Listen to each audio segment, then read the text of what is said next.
Alright, welcome back to Lon's Garage. So today I'm going to be setting my pinion depth on the 69, and part of that exercise is making sure that this guy is the exact measurement it needs to be from the center drive line of the axles.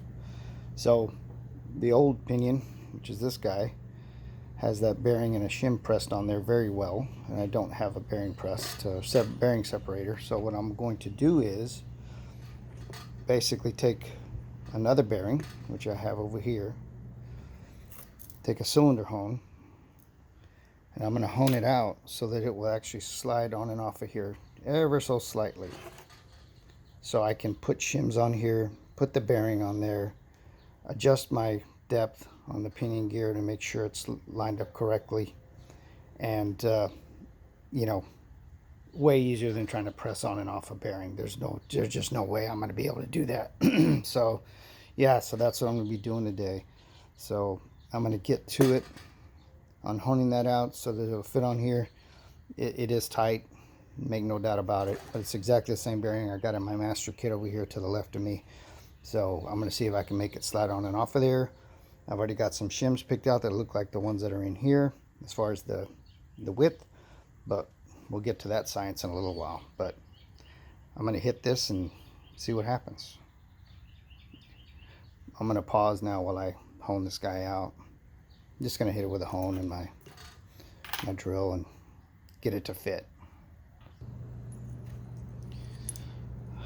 A lot of honing, but it's still getting stuck on that pinion gear. And of course the metal expands, and as soon as I put it on there it contracts, and it's still sticking a little bit. So I'm going to keep working on it.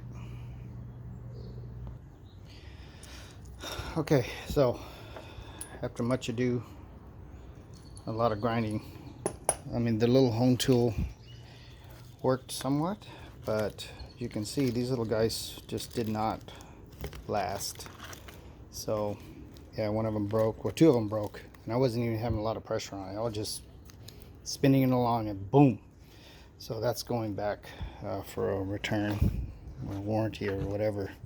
But so what I did is I got out some polishing stones that I had, using my Dremel again, and just putting her here in the vise and just in and out, round and around.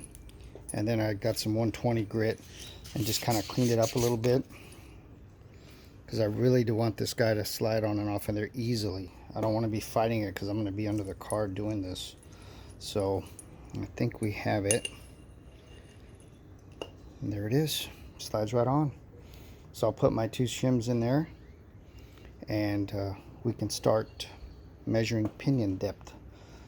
I'm going to get the races installed.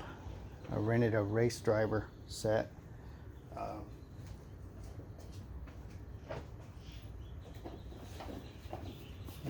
This is one of those specialty tools that you can rent at your auto parts store, and I'll be using this to drive the races in the differential.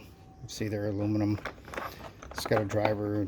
Of course, this one's kind of worse for wear, but I'm going to make it work. And next video will actually be getting these guys into that differential. So thanks for tuning in. The saga continues.